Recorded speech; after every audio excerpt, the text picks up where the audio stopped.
From the Clark Ford Studio in Oxford, Mississippi, MBW Digital proudly presents the Oxford Exxon Podcast. I'd say thanks for tuning in, but why am I going to give you a round of applause for something you're supposed to do, to be frank? And now, here are your hosts, Chase Parham. That broadcast school has really paid off. And Neal McCready. I deserve to be on TV.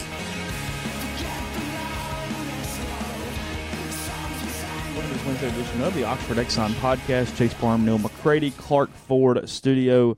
This morning, here in a bit, we're going to talk with Braden Thornberry, Ole Miss golfer, NCAA champion, and likely professional golfer here soon. He started that path by playing in the second stage of the Web.com Q School in Florida, I guess last week, and he did make the score necessary to advance to the finals here in December. So we're going to talk to him about his decision on whether or not to turn pro, the pressure of playing for his livelihood sort of for the first time, as well as kind of sticking to the plan after being way ahead of schedule and winning the NCAA title as a sophomore. So that and more with Braden coming up here in a bit on the Oxford Exxon Podcast. It's brought to you every single day by the Oxford Exxon. And remember, they will smoke your turkey for Thanksgiving for $15. You bring the turkey, pay $15. They'll smoke it, they'll cook it, they'll take care of that for you, let you handle all of the favorite sides that Mr. McCready over here likes for Thanksgiving, between the sweet potato casserole and the butterbean casserole and the cranberry and the rolls, and the whole deal will be available to you because they're going to take care of the turkey for you. So that's the Oxford Exxon, the blue sky there on Highway 6 West. And again, coming to you from the Clark Ford Studio. We are Clark Ford's in Amory, Mississippi. 662-257-1900 is the number. Call the number, ask for Corey Clark, tell Corey what new Ford you're looking for. He'll send you a quote within 15 minutes in business hours. It's right to the bottom line. There's no haggling. There's no hassle. It's an incredibly efficient way to do your car shopping.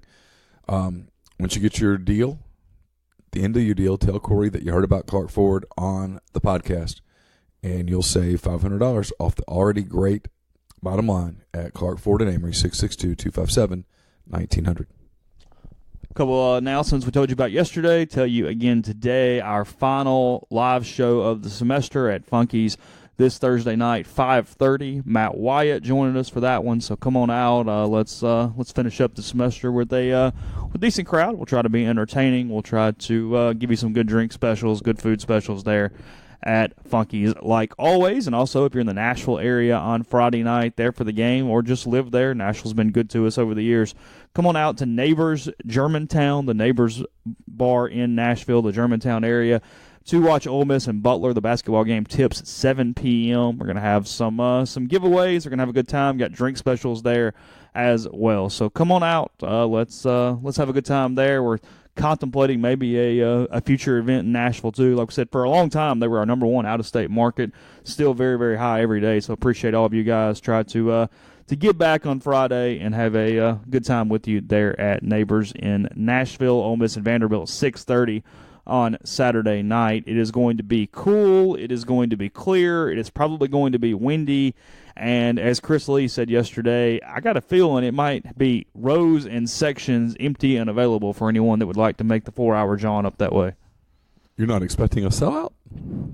I'm not expecting I'm not sure if you told me that every ticket sold counted for 2 if I thought there'd be a sellout. Such a cynic. Do you think it's going to be half full? I expect a butts in seats, boisterous crowd. I expect a lot of excitement. It's Ole Miss and Vanderbilt. It's the Doors. It's the Rebels. It just an annual rivalry. It just means more, and I expect a lot of people to be there. I expect it to be completely full. I expect people to be hanging off of rafters. Best part about the entire Vanderbilt experience is that gelato I mentioned, and you can't really eat gelato in 38-degree weather. I don't have a lot of interest. It's an indoor press box. I'm still cold. It's least offensive and more socially acceptable than all the people eating the muscadine ripple at the Egg Bowl when it's an open press box and you're freezing. Sounds nasty. It's good. No, it's incredibly good, but it's freezing. It's an open press box. You've got gloves on. You're shivering, and it's like, hey, where's the ice cream? It's like, well, I mean, Yeah, I don't get that. Well, you wouldn't eat it if it was 85 and indoors. So No, I really wouldn't. You wouldn't even try it. You just say, oh, it sounds terrible, and ignore it. It's just a lot of empty calories. Well, you hadn't tasted it. You like ice cream. You like sundaes. You like all the stuff. I do. I'm afraid. I have this fear that I'm getting a little lactose intolerant as I get older. Really? Yeah, a little bit. Really? Okay. Things you learn on a Wednesday on the Oxford Exxon podcast, ladies and gentlemen. Like Just I right don't really. Just a few years ago, like I would crave ice cream. And now not at all? Not at all. Really? Yeah, I think you could tell me today, hey, no more ice cream forever, and I'd be like, okay. My developed food aversion, and I like it, so I'll still have some occasionally, especially like on Thursday nights, is pizza. I've got to where I don't really care for pizza at all. Like it's interesting. It almost, even the smell kind of just makes me gag a little bit. I'm like, I'm good. It's interesting you say that. Because I used to be really into, like, I'd look forward to, like, Friday night pizza. Yeah. And now I can have one piece and I just go, I'm full, I'm done. I have no interest. like, I know the pizza at St. Leo, for example, is great. It is, yeah. But it's not what I want on the menu. I always get something else. Do you really? Every time. Either get pasta or one of the entrees. Yeah, you like just the plates they do, whatever their normal entrees. Yeah, absolutely. Yeah, and their pizza's really good. Their burrata and sopressata pizza is one of my favorite pizzas anywhere. But like, I don't want a whole one. I can have a bite of something and I'm okay. they got that flatbread thing that's really good too. So anyway, sorry, I'm just getting off on them. Like, for example, we were at Funky's and their pizza's excellent. Yeah, but one slice of it and I'm good. But now the nachos and stuff, I'm intrigued. Well, pick say I ordered barbecue chicken nachos last Thursday because buffalo chicken nachos. Yeah, buffalo chicken nachos had some heat to them. Yeah, I just had one bite. They were good. Yeah, they're good. You don't really think about that, but that's one of the things on the menu they have. So anyway, I don't spend a lot of but it's funny. I don't crave. You could tell me that I couldn't have pizza again, and I'd be a little disappointed. But I don't know if it's the bread. I don't know if it's the cheese. I don't know if it's the gluten. I mean, I have no idea what it is, but I just don't really have any sort of desire for it, whatever the reason may be. So anyway, your mailbag's up at rebelgrove.com this morning. What's in it that's interesting this morning? Oh, there's so much interesting in the mailbag. It is. We did an all-decade team for Ole Miss football this morning. Someone asked me for an all-decade team, and I'd done it. You helped me catch what would have been egregious mistake, and you talked me into one shift because, hell, the whole time I've covered Ole Miss, they've run a 4-2-5, so I went ahead and it kind of helped our ability to, Ole Miss, it's a recent problem, but it's been a little more than that when we actually went through the numbers a little bit. There's not a lot of linebackers for that, and they've got a lot of defensive backs, so it was like, hey, let's run a 4-2-5 here. Let's do that. We might have been playing some prevent dime coverage with our with our all-decade team. Just saying. So we took a linebacker out and added a safety to our list. Is what we did. So anyway, what was the egregious error? What did I add? I had omitted a certain player at a position where Ole Miss has been really strong over the last 10 years. Oh, gotcha. Okay, yeah. And you helped me catch that. Okay, gotcha. I would have been flogged mercilessly. Someone would have caught that in the first 4 seconds. Because some people they get offended by stuff. They get offended by it, and it's like, oh my God, chill. It's okay. It's just it's a team that's never going to play a game together, so don't worry about it. I do fully believe that fans, because they're not obsessed with it 24/7, it's their job.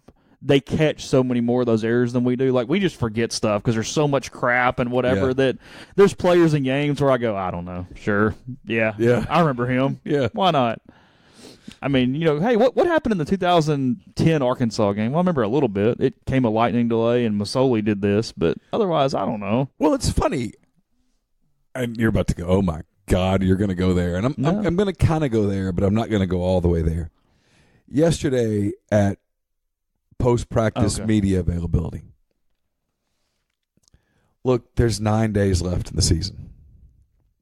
As of today, there's 8 days left in the season. There's just so many.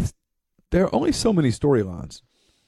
What are the storylines right now? If you ask me, what's the storyline? Well, Scottie Phillips' health. Yeah. That's it. That's all I got. I don't have anything else. Scottie Phillips' health. He didn't practice. Derek Nick says he hasn't been ruled in or ruled out. And if he doesn't play Saturday, Matt Corral has kept his red shirt. And if he doesn't play Saturday, that's if you're looking for another storyline, that's a storyline. Do you if the game were out of hand and time, late fourth quarter, and either way, one team's up by 4 scores. You don't play him. And let's say Tamu sprains an ankle and you're down 21 in the fourth quarter. I don't play him. I run some Wildcat or hand Jason Pellerin a ball. I wave a white flag across the stadium and go, hey, we're going to get out of here, okay? Yeah, 3.5 left and you're down 21. Hey, Isaiah, take the snap and run to the right. I'll be serious. I think they'd play Corral. I do. I don't think – I'm going to stop my sentence right there. I think they'd play Corral. Anyway, we got Josiah Coatney. And we're at that point in the season where I don't really know why we're talking that much. People are writing stories because I think they feel like they have to write stories. And they're still asking questions about the Texas A&M game, and it's Tuesday night. And a lot of that is because we haven't had the players. You don't get the players on Saturday after the games anymore. I think they got 1 or 2 players after the game in College Station. And so it's, what happened in the second half? Was it fatigue? And he says it's not fatigue. We're working on things. What are you trying to clean up? It just feels so forced. I mean, normally a storyline would be this is a 5-5 team trying to get to 6 wins to get into the bowl picture. Right. They're not eligible for a bowl game. Therefore, that's not a story. Everything shifts to off season, and that's not a player for that's not a question for a player at all. So it's because that remains the question. What are you doing on November 23rd? Literally, that's it. What's going on in recruiting? There's a soft verbal that'll go up today. It's already edited. Yeah, and then there's what's happening with your coaching staff. That's really the extent of what's truly interesting.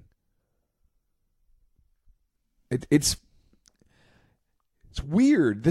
People talk about like the bowl ban and stuff. It hasn't been a big topic of conversation, but it has eliminated what would normally be a regular topic of conversation. Yeah, that's the catch in it. It's not the other way. It's that way. Yeah. Oh, yeah, you'd have the easy stuff of, bowls and whatever. And you guys. Content even on, poll projections every week. They come out on Mondays and Tuesdays, and we'd be talking about that. And we'd be going, Missouri now slides into the Belk Bowl, and then that opens up this. And, does Memphis finally get Ole Miss for the first time? Yeah. And all this stuff. We'd be asking, does Ole Miss get to Memphis, or does Ole Miss get dropped at 6 wins? Yeah, we have Greg Gaston or somebody on the show. We're going, the Liberty Bowl, are they trying to get, what are we doing here? So it's not that. What's Ole Miss's APR? Are they a 5-7 bowl team? I don't know. Right. I think the SEC said they won't do those anymore. Do they really? I think so. Okay. I don't know. Good enough. Yeah. Did you have a thought? I mean, I don't know. You look like you had a thought. I'm trying not to say something that would unintentionally make fun of other or come across as a criticism. I kind of felt bad for Josiah Coatney last night. Like is it fixable? Well, no, it's not fixable. Of course it's not fixable. And I'm not making fun of the question. But no. And he can't say that. But if it were fixable, they would have fixed it sometime between the 1st of August and November the 13th. So no. Hell no, it's not fixable. They're giving up 500 yards of offense per game. That's what they give up. They're going to give it up again. Vanderbilt's pretty good on offense. This back's good. I can't think of his name right now, but he's good. Yeah. He's better than your boy. He's fresher than my boy. He's fresher than my boy. He is fresher. I think he's a little faster. Chris did not take into account the fact that Ralph had to run the ball 400 times a year for 4 years at Vanderbilt. That tread is off the tires at that point. Chris did not acknowledge. He gave the other guy credit for running behind the crap offensive line, but did not point out that the crap offensive line is part of the reason that Ralph got killed for 4 straight seasons. Can't have it both ways, Chris. You got to pick one or the other. I mean, Your love and admiration for Ralph Webb, even when he shunned this Potato Log podcast, is just... He scored a touchdown in the preseason. I get all these different texts. He gets cut like 4 hours later. He and Danny Etling got cut at the same time. Yeah. That's how the pro career went. Danny Etling was your cut mate. Yeah. I mean, you know you're screwed. It's like the thing in Major League, like when they get the red tags or you get brought into the office. And, sometimes it's like, hey, congratulations, you did well today. When Ralph's sitting in his locker and they go, hey, Ralph and Danny, head on in here. He goes, oh, hell. And bring your playbook. Yeah, you're done. You're done. When they call you and Danny at the same time, it's over. Because I played against him. He sucked. I don't know. Just there. It's 8 days of a season that. We quote that all the time. That's one of the more underrated scenes is when they put the red tag in his locker, making the joke, and he freaks out. Yeah. That's one of my favorite parts of the movie. Anyway, sorry. Go ahead. He puts the snake in front. The little bitty one. Yeah. The little garden snake. And then he brings out the garden snake. Yeah, because Serrano's got his python or whatever around his arm. Yeah. Anyway. By the way, the guy that put the picture of the rattlesnake in the I'm taking your questions thread, you've been banned forever. So I did say you got like the tiger rattler or something in the thread. Yeah, that person's gone. He'll never come back. That was it? I gave him a 100-year ban. Ooh. That's not good. I didn't really. I also see that in Neil's picks, you did not add a bunch of games this week. We stayed very chalk in Neil's picks this week. That schedule is so blah that I couldn't even look further. Well, and Jeffrey did have a good point. When you're bad at picking games, picking more games is not really a good strategy to do anything. I did okay last week, though. Did you? Did everybody do okay, though? I haven't looked, but I did okay. I went 9-6. It's not the issue is not whether everybody else is bad. It's that I'm bad. I went 10-5 or 11-4. You probably did, but for me, 9-6 on a week of football picks is pretty good. Well, but the goal is to catch up. Well, that's not a realistic goal at this point. And there's no punishment because you lost the bowl thing last year and you still haven't. I said whatever, but I mean, trip. Nobody's booked anything. I mean, whatever. That's true. I mean, well, we're kind of busy. Like, I don't necessarily think you want me on a plane next Friday. No, I don't. I mean, there's a little bit of to it. Yeah, our schedules just don't slow down. No, I mean, it's not like they're overbearing or anything. They just don't stop. I mean, December is going to become somewhat of a coaching search month, so it's not even like, hey, let's screw with you and make you go to the Armed Forces Bowl on December the 18th or something. Right. It's like, well. Yeah, I think they're. I mean, all right, I'm going to ask you this question right now because this is what everybody wants to know. Okay. I'm not going to hold you to it. Okay. Other people will. I won't. That's fine. If you had to give a number today, it might change because, as people say, they're not into hypotheticals. If you had to give a number today, how many coaches on the staff that will coach Saturday, on the field staff, how many of the on the field coaching staff would you say will not be at Ole Miss when they open the season next year at Memphis? Will not be on field coaches next season?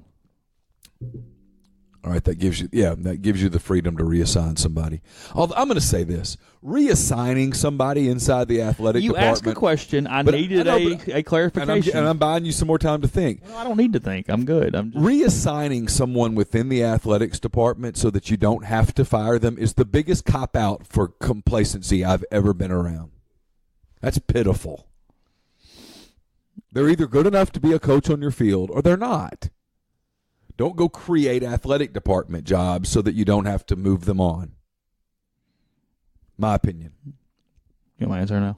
Yeah. 4. My answer is 4. Let me do some mental gymnastics here with mine. Okay. I'll give an answer. All right.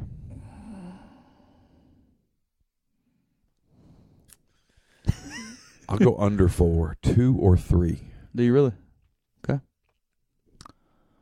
As of today. Yeah, fine, whatever. Now, if you told me that the Egg Bowl got bad and it led to such an emotional reaction that they had no choice but to do more. What if it got good? Last year it got good. It completely changed everything. Yeah. Yes and no, but yeah. Completely changed everything. Yeah. Well, we can't debate that on there. I had one little caveat to that I wondered, whatever, yeah, we'll talk about it later. I can't do it here. If Ole Miss loses the Egg Bowl last year by 14 points, is any of the coaching staff that's on campus today still coaching today? See, I would say none. No, I don't know. I would say none. Yeah, me too. My opinion. I would think the guys that are in Raleigh, in my opinion, would be coaching here. Most of that staff. Most of that staff. Yeah, that's fair. All right, we'll go to Braden in 1 second. No good segue out of that bad boy. So we'll go talk some golf now with Braden. Before we do that, I'll tell you the podcast is brought to you in part by G&M Pharmacies on South Lamar in Oxford. Stop on in, get that flu shot today. Walk-ins are welcome. They're open all day long for you to go in and take care of the flu shot. If you have a major insurance provider, it is free, if not $25 to take care of your health. And if you want to use G&M Pharmacy for all your pharmaceutical needs, they have great service, great hospitality, and they deliver local in the Oxford area. So that's G&M Pharmacy on South Lamar in Oxford. Registration for the spring soccer season in the Oxford Park Commission has started. If you played in the fall, the cost is just $35. You'll rejoin your current team. For those signing up for the first time, it's $55 to play in the spring. Leagues are open for ages 4 to 15. For more information, visit www.oxfordparkcommission.com. Megan Phillips with LAH Real Estate is the person to call for all your real estate needs in the Birmingham area. With almost a decade of experience, Megan's knowledge and expertise can help you buy or sell your home today. So visit her website, meganmphillips.com. That's MEAGANM Phillips.com, or call Megan at 205-602-7929. Podcast also brought to you by Oxford University Bank, OUB, locally owned and operated right here in Oxford. When you deposit money at OUB, that money and the vast majority of the bank's profits go right back into the Oxford community. OUB gives you the comfort of home, all the benefits the big mega banks provide, all the technology and products you can want, all with the personal touch. OUB also offers Kasasa.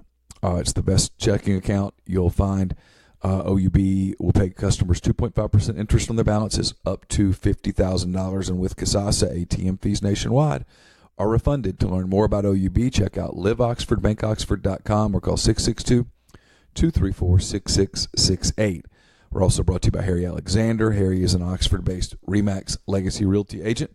He's been in Oxford more than 4 decades. No one knows the residential and condo market in Oxford better than Harry. Go to his site and he'll prove it to you. HarryAlexander.com. Click on the Properties and Neighborhoods tab. Filter through about what you're looking for. Send him an email. It's ha@harryalexander.com. And we're brought to you by Grenada Nissan. Grenada Nissan's located just off Interstate 55 in Grenada, Mississippi. They have a complete selection of new and previously owned Nissan vehicles. Go in, test drive one today. Tell Gene and Sandy that you heard about Grenada Nissan on the podcast at rebelgrove.com. You'll get Rebel savings on top of the already great deals at Grenada Nissan. It's GrenadaNissanUSA.com. Podcast is brought to you by Master Cuts Lawn and Landscape. For this holiday season, let them offer a variety of outdoor decorations that transform your house into a festive staple of the neighborhood. Lighting, garland, inflatable characters, whatever your vision may be. And the best parts, you buy them, you keep them. They'll store them for you the next holiday season, or you can store them yourself. That option is yours. So start a tradition your family will cherish for years to come. Call Master Cuts to schedule a free quote. 662-607-7773. Now, here's Braden Thornberry on the Oxford Exxon podcast.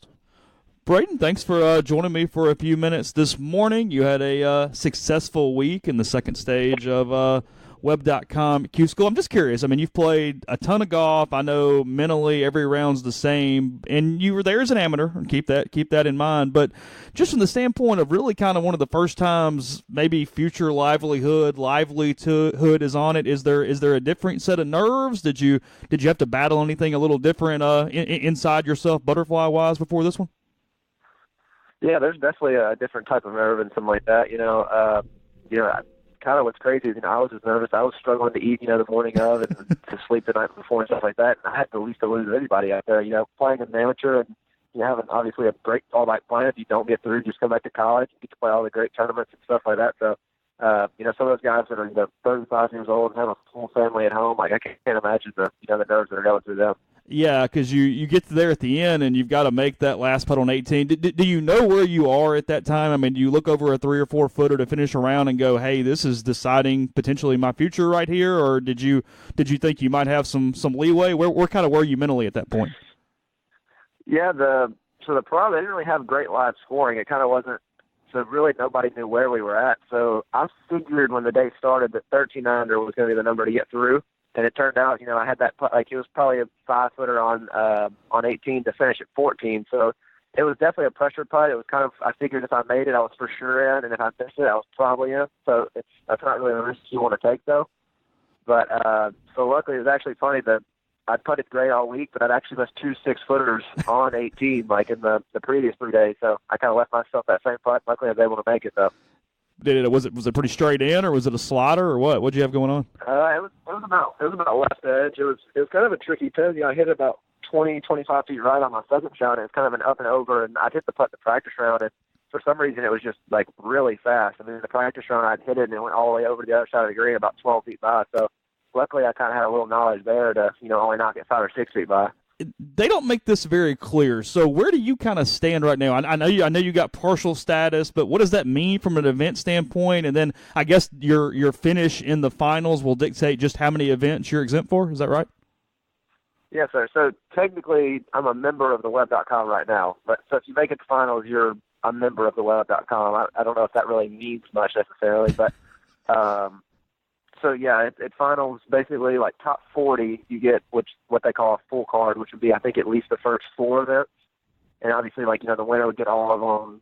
Second through 10th would get a certain amount. It's just kind of priority, and you finish 80th, you have better spots than the guy that finishes 120th. So I'm not 100% sure on all the exact details. So I'm just gonna go out there, play as good as I can and see how that puts me and figure out all those numbers afterwards. I know you had talked about, I guess in Memphis the last time, that if you got through the full stages and whatever, you would turn professional at that time. What did this second stage make that decision for you, or where do you kind of stand on what you need to do to make that determination? Yeah, that's a tough question. Getting through second stage is obviously the toughest part, I think. So it obviously helps, but no, it doesn't really make my decision necessarily yet on whether I'm stay at Ole Miss or turn pro. So I'll kind of have to figure that out, kind of see where that puts me after finals and what kind of starts I can get and kind of see if it's worth it. But, I wish I had a better answer for you there. I've been kind of trying to figure that out too. Did you choose where you go for second stage, or they place you? Do you get to kind of pick the course best for you? How does that work? Yeah, so the top 5, amateur ranking got me exempt to second stage, so I didn't have to play pre-qualifying or first stage, which was nice. And so people that are exempt to second stage, I think there was 5 second stage locations, and people that are exempt got to kind of pick their spot if it was available. So I chose down there because obviously, growing up in Mississippi, I'm very used to, Bermuda grass and just how everything works down in the South. If you go out to California or something like that, it's mighty Poana grass and, different type of rough and stuff like that. So it made perfect sense to me, go down there. It was kind of a no-brainer. What do you know about the course for the finals? I actually don't know much. I know it's, kind of a birdie fest. I think 28 under 1 in 4 rounds last year. So you can go low, and I think it's, fairly gettable. And I've had success out in Arizona and the Phoenix area. So hopefully just continue that. Is there a different mindset when you know that it's hey, because everybody's obviously, somewhat the same ability level. Everybody's going to go low or whatever, but is there a different mindset to, hey, I've got to go low versus, hey, this course is really hard, let's be patient and, 1 over might be enough here? I mean, how does that kind of differ with you from a preparation standpoint? Yeah, that's a tough one. It's you kind of just have to let it come to you. People can always say, oh, it's a hard course, even as far as a good score, or, 63 is going to be leading up today, try to catch up. So, but, kind of what I've always tried to do is just stay patient and just see what the golf course gives you. It's a lot harder, said and done, but it's a tough thing to do because you never know exactly, because sometimes an easy golf course does play hard one day and, you kind of get thrown off a little bit. So, but yeah, it's a tough thing to do, but you try to just keep it one shot at a time and just see where it puts you at the end of the day, and you can kind of reassess after that. You've obviously had a lot of success at the college level. You've had a plan the entire time. You were never in a hurry. Was it comical? Was it stressful? I mean, you always kind of hear everybody else telling you maybe what you should do or shouldn't do. What's that sort of been like over the last 2 years? Yeah, there's a lot of people have, told me, oh, you should turn pro right now. Why not go when it's hot and stuff like that? But I think that I have a lot of, confidence in myself. So I think a lot of people are kind of looking at it as, oh, you should, jump for the sponsor deal, jump for the PGA Tour starts, all that right now. But, I have confidence in myself. So I know that's going to, stay there if I play the way that I'm supposed to. So I've never been in any type of rush, get out of college. I came to college on planning on going 4 years. So there was no reason that, playing good in a 3-week stretch should make me change that whole plan right away. So that's kind of been my philosophy throughout the whole thing. But obviously, Coach Moore and I, we've talked about it the whole time, kind of starting after I went NCAAs. We kind of sat down and had the conversation of, like, does it make sense, and is it the right move right now? And basically so far it hasn't been the right move, I didn't think, for me. So we're just going to keep taking it one step at a time, and just when the time comes, I'll be ready. It's such a grind out there. I mean, you've got to be good every single week for the most part, especially when you're starting out and needing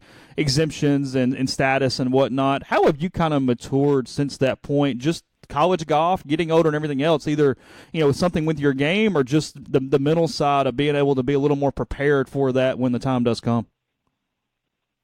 Yeah, I think it's helped a lot playing in the U.S. Open and a couple of St. Jude's.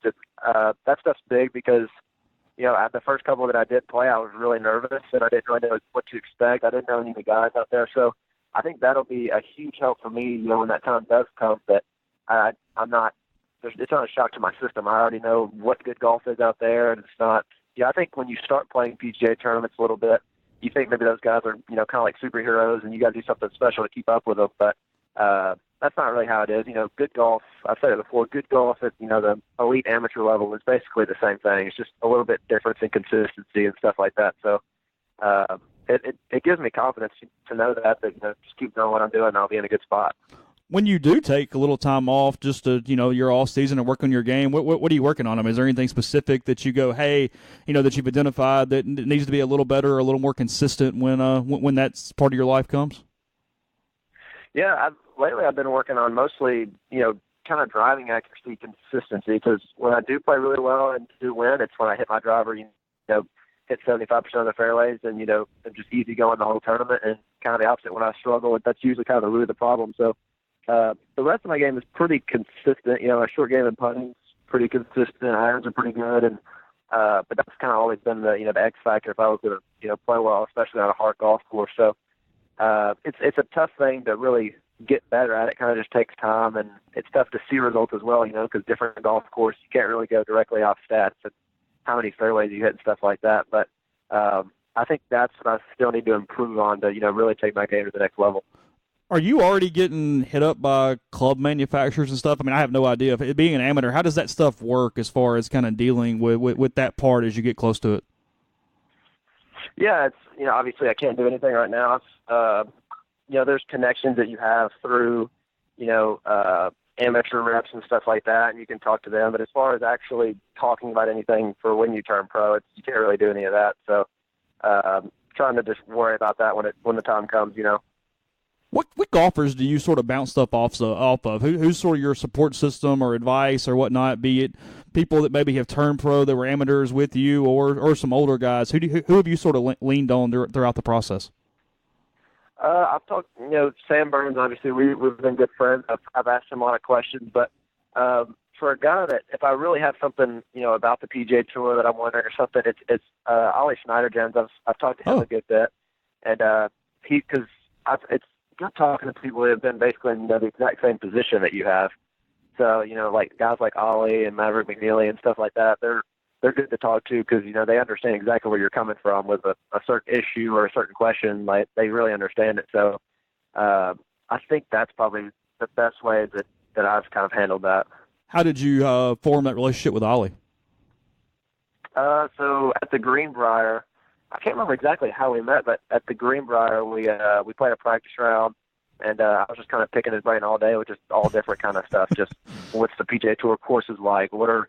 How did this work with club manufacturers? How did you go about this process? Just all different kinds of stuff, and he was all about it because he kind of said, literally asked me whatever because I was in that position 3 years ago and I had no clue. So that's pretty cool, and hopefully something I can do in a couple of years for kids coming up in 3 or 4 years from now. So.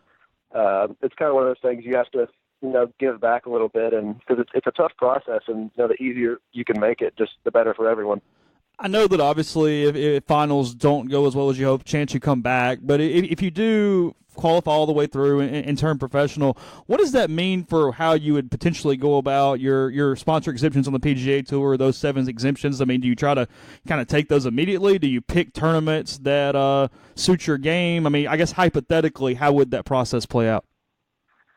Yeah, that's a good question. That's a tough one because, so let's say I get, full status on the web.com and I have, basically free reign to play whatever. It would depend on how you played necessarily. Like if you got off to a great start on the web.com, and because there's to get to the PGA Tour, the best way is the web.com. That's the easiest way and most straightforward way. So if you're playing really well there, sometimes it might not even be worth really even playing a lot of PGA Tour events. And but vice versa, if you do get off to a slow start and you play a PGA Tour event or two and play well, it could almost be worth putting maybe more of your time over there. So that's a tough question that you kind of have to do on the fly a little bit. But as I would personally put more of my cards right into the web.com, and hopefully that would go well, and then kind of see what PGA Tour events you could sprinkle in here and there that you think might fit your game. You've played a lot of big events. You've played, as you said, the U.S. Open and whatnot. Does that experience put a little less onus on, hey, if I stay an amateur, I've got these invites and I've got these invitations, because you have been able to experience some of those things versus if you were still relying on some of those for some of the big events? Yeah, it's really cool. I've tried to, kind of what me and Coach talked about. It's cool. I've tried to set up my schedule to be, really cool that, to take as much pressure off of Q School as possible. Mm-hmm. If I don't turn pro, I'm going to go to Australia with like Team USA and cool. like the Australian Masters of the Amateurs. That's in January. And then obviously I could play NCAAs, could play the U.S. Open, the British Open, the Walker Cup, all that kind of stuff. So, either way it goes over the next month, I'll be in a good spot, in a couple months from now. So I'm not too worried about it. I mean, I know you're still young, much younger than me even right now, but how have you kind of stayed fresh? I mean, you got to be a little tired from all this. Yeah, it happens, but I got back from second phase the other day, and I've taken 3 or 4 days off to kind of just mosey around a little bit and just watch some TV and rest, and because it's not necessarily being physically tired, but just being mentally tired of having stress on your mind and body for 6 days in a row. It takes its toll a little bit, and I think sometimes people, it's not too big of a deal, but if you don't address it, you just keep doing it. I think it catches up to you. So that's kind of how I've handled it, is just take a couple of days off to kind of basically do nothing and just kind of get rejuvenated and get ready to go again and kind of be excited and go out there and practice instead of feel like you have to go. Easiest question for the end. How you feeling about the Grizzlies start? I'm pretty good. I think we're 7 I think we actually lost last night, so maybe 7-5, something like that. I think it's solid, but Chip on our team, he's a fan of the Suns, so we were the worst 2 teams in the league last year. So I think we're off to a little bit better start than they are. So that's good. Are you wanting a complete rebuild, or do you think this group can make the playoffs? I think we can make the playoffs. I don't think we're going to do a whole lot of damage in the playoffs, but Trump said that the Suns, are a young, fresh team with no ceilings, and the Grizzlies are just old and washed-up team. So that's kind of came back to bite him so far. So. Yeah, no, I understand. Well, Bud, we really, really appreciate it. Good luck to you, and hopefully we'll talk to you again soon. Awesome. Yes, sir. Thank you, guys. Thanks to Braden for joining us on the show. And I'll tell you, if you live outside Oxford and sometimes you just want to get away, well, Oxford is your type. Whether it's a getaway with friends, a romantic trip for 2, a guy's retreat, or simply just because, traveling to Oxford means you can enjoy your escape at your own leisure and not leave vacation in need of another one. No matter the reason, Oxford's the ideal location, from a glass of wine on the balconies to live music, sports, and much more. Visit Oxford today. You see the full calendar of events at visitoxfordms.com/events. They've got the Thacker Mountain Radio Show in front of All Square Books every Thursday night at 6 o'clock. Plenty more going on, including the Scramble Art Bowl at Uptown Coffee. That's November 5th through the 26th, 8 to 5. The Big Bad Art Show, 9 to 5 at the Powerhouse, November 2nd to December 3rd, and much more. So visit oxfordms.com. Been telling you for a little while that Dead Soxy has something cool coming for you. Well, it's here. It's the limited edition Rebel colored socks. There's a limited quantity, I should say, not limited quality, limited quantity.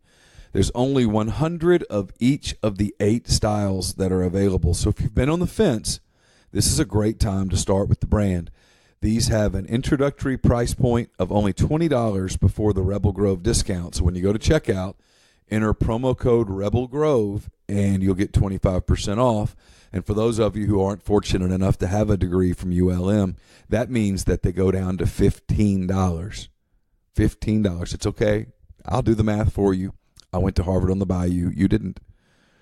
This is the exact sock that they make for their custom clients. If you're interested in the custom socks, try a pair of the Rebel socks to experience the difference a quality sock makes. Powder blue colored socks can be a real challenge to find, But Dead Soxy has all the styles and colors to appease any Ole Miss fan. These make a perfect gift for the holidays. In other words, your stocking stuffer solution has arrived. So go to deadsoxy.com/rebels. Deadsoxy, deadsoxy.com/rebels, or find them on the bottom of the page under the styles heading. You get your 25% discount by entering promo code Rebel Grove at checkout. Chase will have, assuming that the mail cooperates, it looks like it will, Chase will have all of these styles at the watch party on Friday in Nashville. So head that way. Maybe you'll be one of the fortunate ones that gets a giveaway. I don't know what Chase is going to do. It's trivia questions. I think I'm literally just going to draw names out. Yeah. I think we're going to make this real easy. I think we're just going to have a big bowl or a hat or something, and we're going to draw some names. If you'll wear your Robbins for Chancellor cap, you'll probably get socks. You think that gives you a heads up? That would give you an advantage. I mean, I hadn't had time to custom order those Dead Soxy ones yet. They might have that on the sock if I had a little more time, right? You know. So, yeah. So, anyway, that's deadsoxy.com, promo code Rebel Grove. Chase was talking about if you want to get away.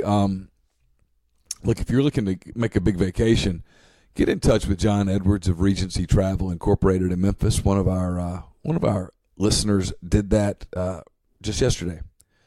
It's pretty cool. So if you're thinking about that golf trip or an anniversary trip or spring break, you're looking to go to Florida, go to the Caribbean, looking to go on a cruise. Maybe this is the summer that you and some guys are going to get together and do the big golf trip, and you want to take me to ride the cart and drink your beer. This is the year to get in touch with John. He's part of Virtuoso. It's a worldwide network of travel partners.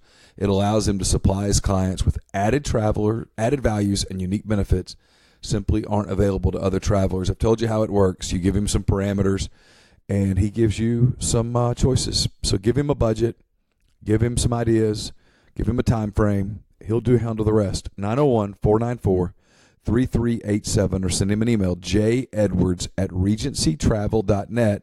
If you're a first-time client, you can save $50 off your first booked trip just by telling John that you heard about Regency Travel on the podcast. One other thing about Dead Soxy, too, when you go to their website, they're going to give you an option to get $8 towards socks just for giving them your email. So you can trade an email address for $8 with Dead Soxy if you so wish. Exactly. Just a little heads up there. So anyway, yeah, I opened them up online, want to look at all the different styles. I've seen some of them, haven't seen all of them, so I was checking the rest of the collegiate collection there. They're cool. Oh, yeah, they're good. They're cool. Yeah, all about them. Again, thanks to Braden for jumping on short notice. He is quite the busy person right now, trying to get what he hopes is his final academic semester for a little while done prior to qualifying for fullweb.com status in December in Arizona. Because, I mean, you heard him talk about it, but in all honesty, he's played so much golf in his life. And, yeah, I mean, there's pressure with tons of things. I mean, even just you and your buddies out there for $5, there's a little more on a putt than otherwise, and you might be a little nervous and whatnot. But he's standing over a 5-foot putt that is dictating his future.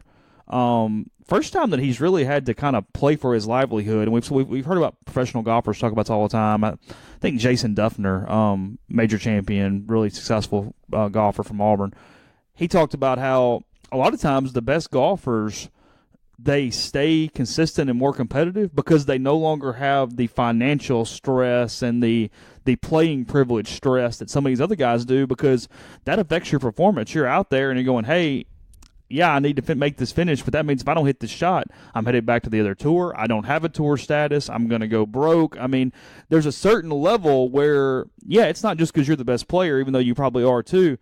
It's freeing mentally that allows you to do so many more things on a golf course, I would assume. So, oh, there's no doubt. I mean, Braden's staring over a putt and goes, I missed this. I'm definitely headed back to school. I don't have status. Well, there's a reason NBA greats miss free throws sometimes in clutch moments. You start thinking. Uh-huh. But they're getting paid either way, as opposed to this. I mean, you don't score, you don't get the money. Well, there's a reason that guys in their free agent year sometimes don't have great seasons. Yeah. And some of them take steroids. College baseball players some of them have often great seasons. College baseball players often don't play as well in their draft seasons. Yeah, Better sophomores than juniors sometimes, just because not as nervous. it's here. Not thinking about it. Well, and you're dealing with it. Yeah. Outside of the game, you're constantly doing this. Speaking of, it is the start of the early signing period for baseball and basketball today. I saw some names come across for baseball this morning. I'll deal with that next week. But yeah, we addressed it on the soft verbal. In basketball, I don't expect any surprises. 4 guys will sign. who was it?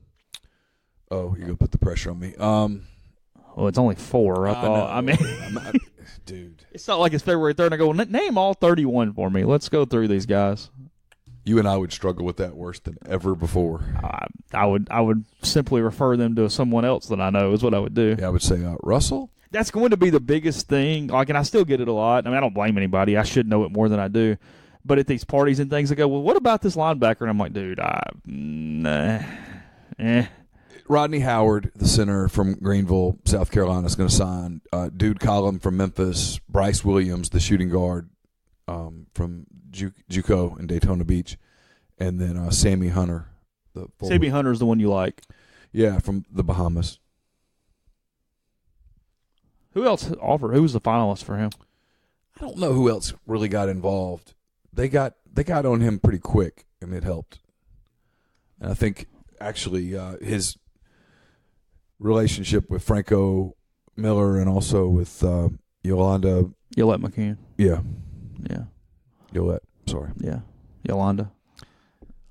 Everybody does the Coach Yo thing. So you forget what the rest of the Yo thing is. I forget her name because of that, which I don't want to call her Coach Yo. You don't? I really don't. I'm not a nickname person with people that we cover. Do what now? I'm not into nicknames with people that we cover. Like, I cringe every time someone goes, "Hey, Crime." Yeah. Here's Wesley. I mean, some people call him Big Dog. You haven't done that? I've not done that. Called anybody Big Dog? Never in my life. Have you not? Ever? Called anyone Big Dog? Yeah. No, I have not. You don't think so? I would be willing to bet. When the post guy comes, gives the mail, you don't go, "Hey, Big Dog." What's up, Big Dog? Thanks. Yeah, bring that package right on in here. You don't do that? No, I don't. Credit to the NFL for moving the Rams-Chiefs game, by the way. Is like my son, I might find out that one of the girls, if I called the mailman Big Dog, I might find out that one of the girls said, "Hey, that mailman's going to get fired." Bet on it. Think so? It could, and then I'd feel bad when I called him, "Hey, Big Dog," because one of my girls just said that you're getting fired. Okay. NFL moving the Chiefs-Rams from Mexico City back to L.A. Good decision there yesterday because it looked like for a little while they were so, hey, we're going to play in Mexico, by gosh, we're going to do it. Someone would have torn 8 ACLs. Did you see that field? Yeah. You can't do that. You could not have played. And then they go, well, we'll just lay down side. And to the NFL's credit, the union goes, no, because it doesn't have time to set. It's just going to be loose turf out there on the field. No, it's good. No, that's the beauty of the Players Association. They protect their players. I mean, Mahomes or Todd Gurley tears an ACL on that field. Anybody tears an ACL on that field. That's their livelihood. Yeah. The game's already dangerous. Absolutely no, you don't play there. I was a little shocked because sometimes you force the square in the round hole and whatever, but NFL's pretty good at it, so it's... Yeah, the big leagues are pretty good at it. Like in basketball, if there's condensation on the floor, they will not play. Yeah, they are very particular about that. Yes, yeah. And they should be. Yeah. Did you see the guard for Karras, the guard for the Brooklyn Nets, Karras? I saw all the things. I did not watch the play. The injury looked gruesome. And then they got the best news. There's no fracture, very little ligament, tendon damage at all. Well, I did see him say it could have been much worse. I saw his social media post about how he was fortunate that it was what it was. He's going to be able to start rehabbing soon. He'll be back on the court this season. That's amazing. It's incredible. Yeah, it looked like Hayward or whatever. Oh, it did. It looked like a Gordon Hayward injury, maybe worse. Man. On this Karis date, Levert. Sorry. On this date in 1970 was the Marshall football team crash, the plane crash in 1970. I'm knocking on wood when I say this. It's a miracle that hasn't happened more often. An entire team in the air on one plane. Everybody. Yeah. So many, just air. It shows you how safe air travel is, Really frankly. does. We always go, oh, there's a plane, whatever. The U.S. hasn't lost they haven't had a commercial death on a plane. Yeah, knock on wood 1,000 times. But you know what I'm saying? Yes. It's been years and years and years. We had this conversation on I think we were discussing it maybe Sully or something with Jeffrey one day. We were talking about this was, it's the safest form of travel from a fatality standpoint. When you get on a plane, do you even think about it? No. Oh, No. I'm blessed because I see a lot of people around me that are very nervous. I don't even have an increase in blood pressure on a plane at all. If anything, I kind of enjoy the sound and the movement and the resting that comes with it. And see, I'm not motion sick either, so I can read. I read on planes is all I do. Yeah, I do too. Like a lot of people would throw up if they read on a plane, but I'm good. Whatever. I've gotten where now when I get on a plane, I'm asleep pretty quick. See, I can't sleep, but I can chill and headphones and read and. As long as you hope the guy next to you's not chatty. Sometimes you got the guy that will not shut up no matter what. Headphones. Those talk through the headphones.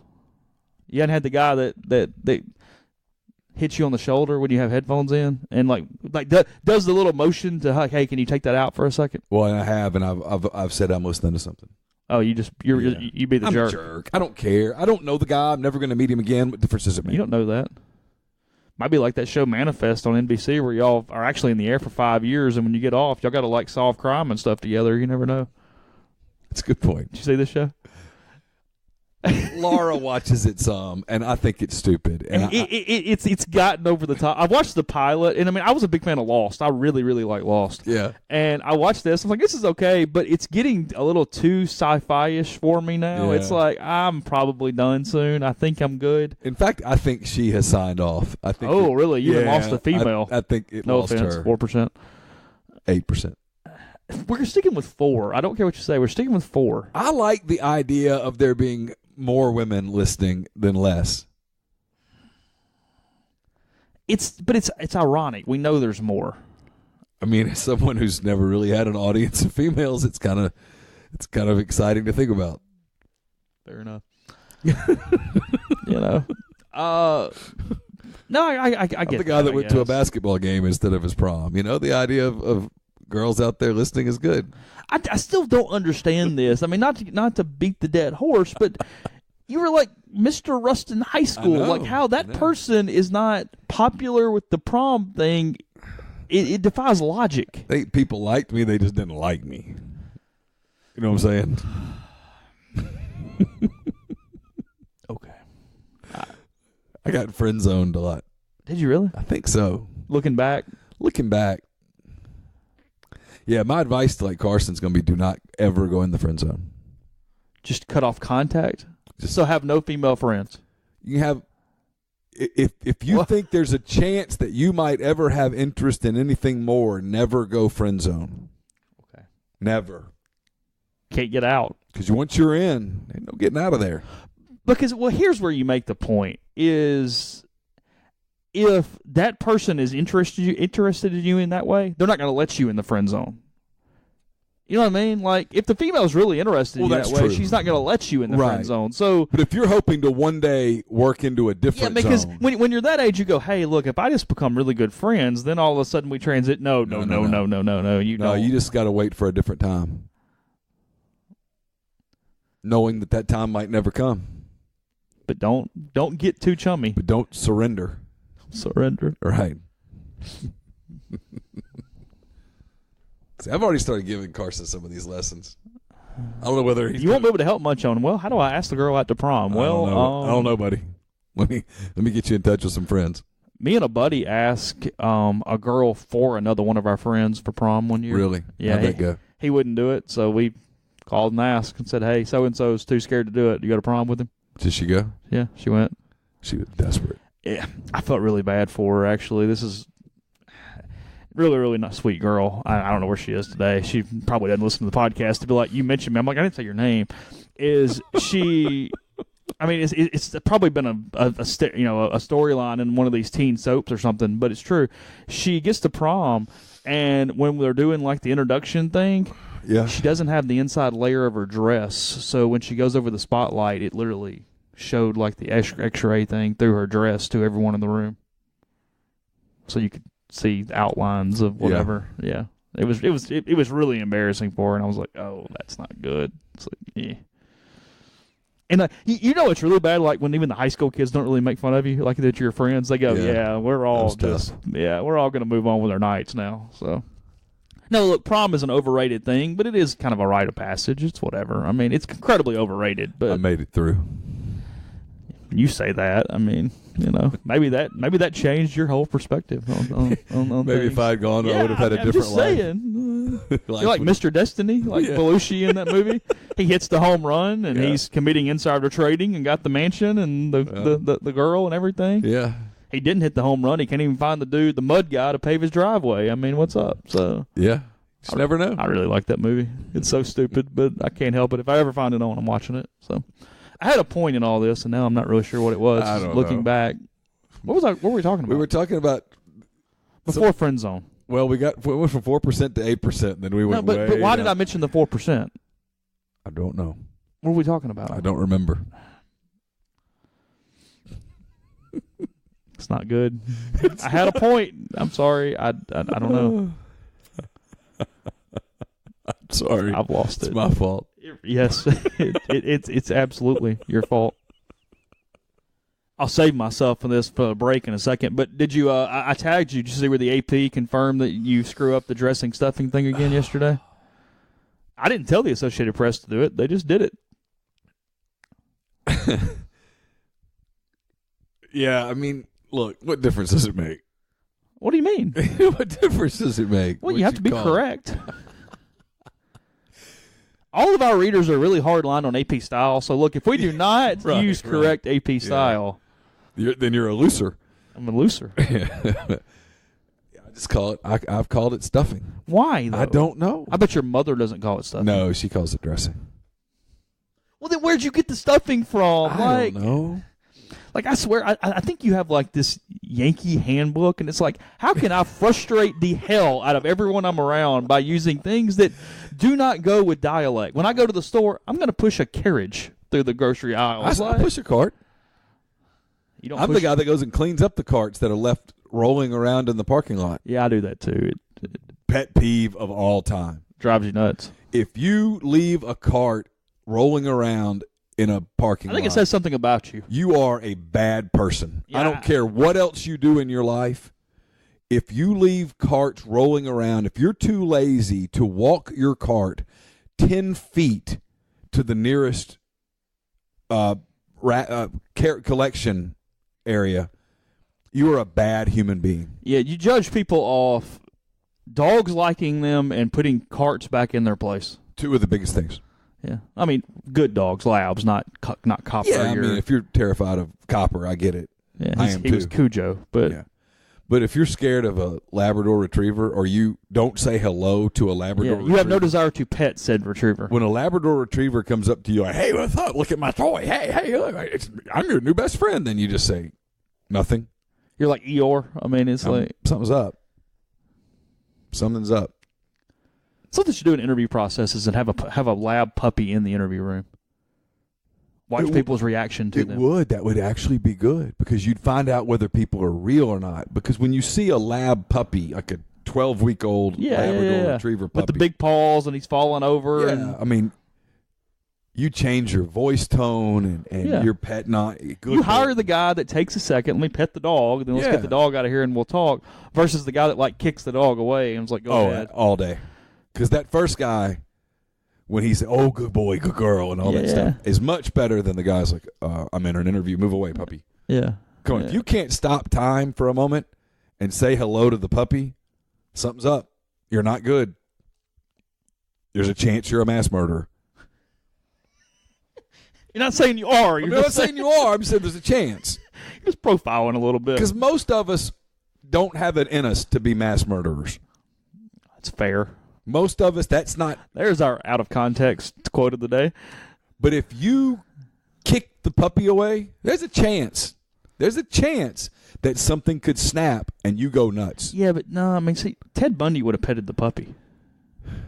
Yeah, but he was a sociopath. That dude compartmentalized more than any human on earth. He was a sociopath. Among other things, yes. Yeah. I bet you think Ted Bundy put his card up? Oh, yeah, absolutely. Every time. Without a doubt. Smiled at you, helps you with your cart next to it. Oh, yeah. 100%. Obsessed with appearances. Obsessed. That's his whole deal. I mean, not to get way down that road because I know a little too much about it, but yeah, no, obsessed with it. Yeah. Yeah, if you've never read The Stranger Beside Me, it's the best true crime book of all time. Period. Anne Rule, who was a friend of Ted Bundy.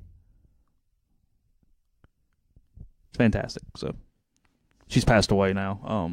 But may she rest in peace. Yeah, I mean, incredible true crime writer.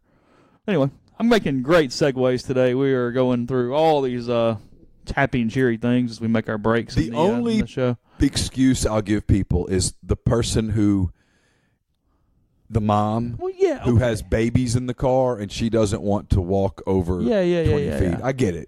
You're being protective. No, we're talking just generalizations.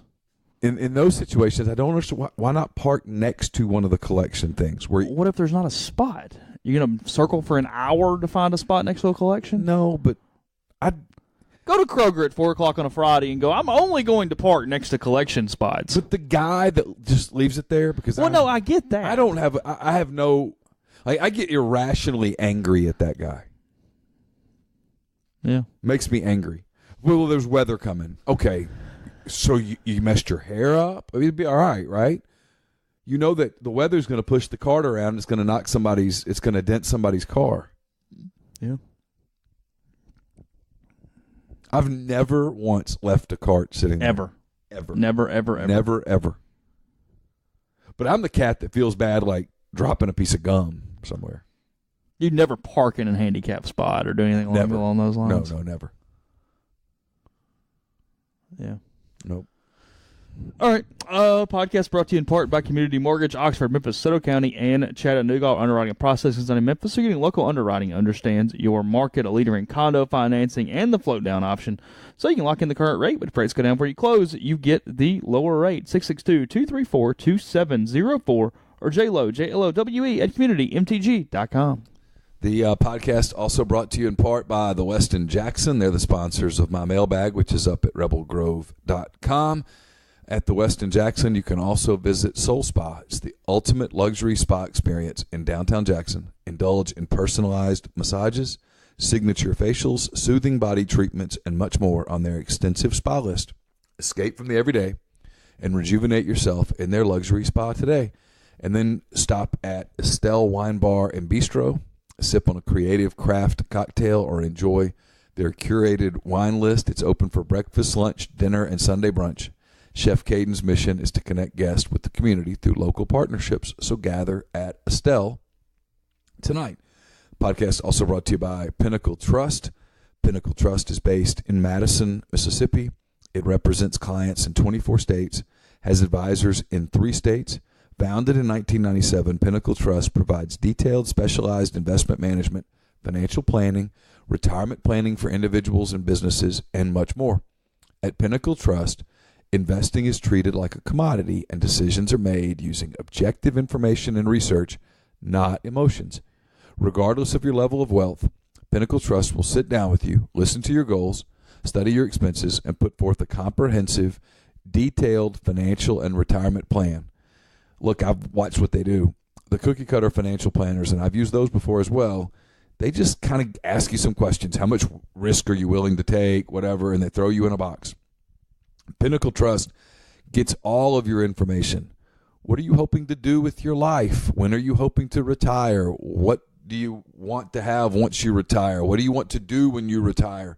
All of these kinds of questions, and then they build a box just for you, right down to the penny. It's amazing. To learn more about Pinnacle Trust, go to pintrust.com or that's PINNtrust.com. Make sure that you tell them that you heard about them on the podcast. You get 10% off your first year's fee. Yeah, it was what I was thinking about earlier about the planes and whatever. It's one of the more uncomfortable, funny Seinfeld things when they first meet Keith Hernandez and they're in the locker room and George just looks at him and he's so nervous and he goes, "It's amazing y'all don't crash more when you're on the planes. They're going across the thing." He's like, "How many games you play? 162 or whatever." He's like, "It's amazing more sports teams don't crash." And Hernandez is just kind of looking at him like, "What is this guy's problem?" He's going on and on and on. He goes, "It's going to happen soon. I mean, just law of averages says one of you is going to crash soon, the whole plane." It's good. So, Do you lean back in it? We've had this conversation. Do you recline ever? No, but you have to realize I'm so short that it doesn't matter. Like, I can sit in as cramped of a back seat as possible. I mean, if you're, say I'm 5'8", I'm 5'7". I mean, if you're 5'7", it doesn't matter. You can sit anywhere without really being that uncomfortable from a reclining standpoint. You don't recline. I don't recline. You don't recline, but in saying that, it is there. Like, I don't know why. I mean, you're not a complete jerk if you do it, I don't think. It just depends. If you look behind you and you see someone's a big person and you recline anyway, that's you. You're the guy that leaves your cart sitting there because you don't have time. My biggest pet peeve, and even this is relative because I mean, I have flown with a child. I understand how complicated this is at times and how difficult it is at times, and I typically have much empathy. But if you've got the kid fully well enough, old enough to understand what he's doing and never even, like, if the parent makes an effort, I even give them credit. But the parent that sits there and lets the kid kick the back of your seat for like 4 hours is the one that drives me insane. And it's like, can you not say something to him? Just try. Even if it doesn't work, can you please try to stop him? That would be great. You don't even get that. So that's one of my bigger pet peeves. I am enjoying your mailbag question about the people that would do a Neal McCready roast. Should we do one? You pick the answers, and somebody goes, "How do we make that happen?" And I mean, staying inside our joke, obviously, as we close up the podcast, says, "Step one, get a title sponsor." I mean, you go like this: "Neal's so bald. Before I told you how bald, we like to take a break in the roast to tell you we're brought to you by Clark Ford." So there you go. We make money. I'm for it. Sell out the pavilion, hang some banners, do some things. Yeah. Put some mic flags up with some sponsors on them. Absolutely. If you're going to do it, do it. Have to bring Jay in to let him just go. Let Jay have at it. I said I'd let you, Jeffrey, Jay. I'd let my girls do it as a group. That would be brutal. Andy would be good. Andy Kennedy would be really good. Andy would be maybe good. Too good. Give him a little cat head, get him going. He'd be all right. He'd get it going. I'd be under the table by the end of that, just in a ball. Chandler Lawson do anything yet? Not yet. I think the consensus is it's going to be Georgia Tech today. Is Passner still there? Yeah. Is he? Just curious. That deal got weird. Why? There's people nah, come on. Why? What? Did he take the extra visit? He saw the academic facilities, the tour. Yeah. Put him over the top. Engineering. Strong engineering. Is that what it is? Georgia Tech. And apparently Oregon's back in it because distance became less of a factor than it was just days ago. Really? Sometimes you get over distance. You change your mind? You think about it, you're like, it's just an airplane. Just the other side of the country. Yeah, it's just Eugene, Oregon. Can you fly into Eugene? You fly into like Portland or Seattle and drive? You can fly into Eugene, but I don't think it's convenient. Okay. I think most people fly into Portland. Really? Yeah. I've never been to Oregon. I've never been to Oregon. I got a call once about a job in Oregon. It was 2000, like maybe 9. Okay. Hadn't been here long. Was not particularly crazy about what was going on. Covering Oregon? And it was covering the Ducks. Oh. And they weren't offering me the job. They were asking, would you be interested? Just gauging. Yeah, would you be interested? Would you be interested in coming out? And I asked a lot of questions about Oregon. Like, yeah. I mean, I want to go because I want to go to Bandon Dunes, but, yeah, never been. They said it's really nice. I've heard Eugene is not particularly nice. Okay. John Edwards would probably hook me up with that if I wanted to really go to Bandon Dunes. There's no question about that. Yeah. So, hey, the 2018-19 hoop season has arrived. Don't miss out on the new Pavilion Mini Pack. For just $65, tickets include games to Tennessee, Auburn, and select non-SEC games, as packages are fully customizable based on your schedule. For more information, visit OleMissSports.com. Click the tickets link. Don't miss a minute of the action this year at the Pavilion with Coach Yo and the women's hoops team. Get your tickets today for just $50. Tickets can be purchased by visiting OleMissTix.com. The Ole Miss women's team, they played on Tuesday. How'd they do against Temple? I thought it was today. Am I wrong? I think you're wrong. It was Tuesday, November 13th. Okay. I don't know. Sorry. I can look. Go ahead. Okay. And the men's team returns to the Pavilion on Tuesday, November 20th. It's Ole Miss Family Night as they host Nichols at 6 p.m. $5 lower level tickets will be available for purchase by visiting the ticket box office on game day. So escape the house on Thanksgiving break and bring the family out to the Pavilion. It's tonight at 6 o'clock. It's tonight at 6. It is. Okay, this says Tuesday. I'm telling you it's tonight at 6. Okay, well, if it's tonight, don't miss your chance to win prizes, including Nike gift cards, Beats headphones, and a brand new television. Tickets can be purchased by visiting OleMissTix.com. It appears that Temple is 2-0. They beat, I think that's Delaware State's logo, 75-61, and then I believe that is St. Joe's that they beat 58-52, if I'm getting those logos correct. So, by the way, even though they're not a sponsor on the main podcast, they are the sponsor of the Greatest Pod in the South, which will be taping today. I don't know if you saw this. This will interest you. Okay. Been telling you about the bourbon that they've been working on, the whiskey at Cathead. Yep. Available today. Really? They're bottling it up, huh? In Mississippi. It's called Old Soul Bourbon. It's the inaugural release of Old Soul Bourbon. It's a blend of 74% 4-year-old bourbon and 26% 15-month-old bourbon. It's only available in Mississippi through the summer of 2019. Do you have a mash bill for it yet? Do you know if it has any rye or anything in it? Like, is it a blend? Yeah, I think it's. I can get that information for you. I can get you specifics. All right. 1,000 cases have been released. It's landing at stores this week, so it'd be a great gift for brothers, dads, husbands, wives. I think an inaugural batch would be kind of a cool thing for any alcohol thing. It's kind of neat. Yeah. So, it's a beautiful bottle. Okay. By the way, and I think I can answer your question. Hang tight. Let's see. Okay. See if I can. I didn't mean to put you on the spot. I was just curious. No. It's I can't read it. I'll have to find that. Ole Miss win, by the way, 1-1, beating Norfolk State 60-42, and losing to IUP-UI 66-58 going into tonight. So they got a game against Connecticut coming up, right? They do next week in the Virgin Islands. You find that? I'm looking still. It's okay. You can tell me tomorrow on the show. We'll tease it, give you some homework.